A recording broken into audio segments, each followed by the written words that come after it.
একটা হচ্ছে আশা আইসিডিএস এর বোনেরা, আপনারা আশা করি খুশি হয়েছেন, 5,000 টাকা বাড়তি বরাদ্দ পাবেন প্রতি মাসে।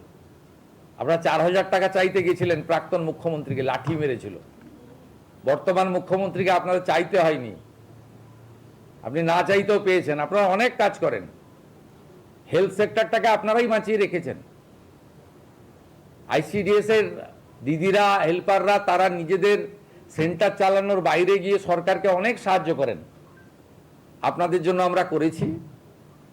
আরও অন্যান্য সেক্টর, প্যারা টিচার বন্ধুদেরও আশ্বস্ত করতে চাই, 5,000 টাকা বৃদ্ধি ঘটেছে। আমরা অন্য রাজ্য থেকে আমাদের শিক্ষা দপ্তর কালেকশন করবে, অর্থ দপ্তরের সঙ্গে আলোচনা করবে, সর্বোপরি আমরা সিদ্ধান্ত নেব। অন্য রাজ্যগুলো বিজেপি শাসিত রাজ্যের সমান ধীরে ধীরে আমরা করব। আপাতত 5,000 টাকা আপনাদের বৃদ্ধি করেছি। আর অন্যান্য ক্ষেত্রে অনেক ভুয়া নিয়োগ হয়েছে।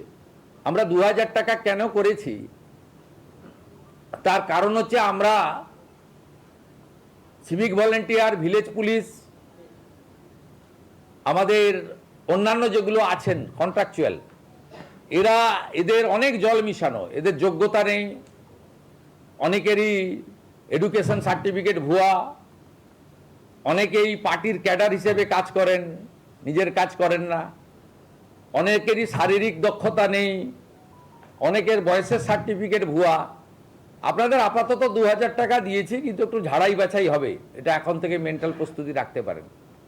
ছাঁটাই হবে না, কিন্তু ঝাড়াই বাছাই হবে, এটা একটা মাথায় রাখতে পারেন। তারপরে সঠিক লোককে সঠিক দেব। এতদিন এনভিএফ এবং হোমগার্ডরা বঞ্চিত হয়েছে আগের সরকার থেকে, মাত্র 12,000 টাকা করে বেতন দেয় তাদের।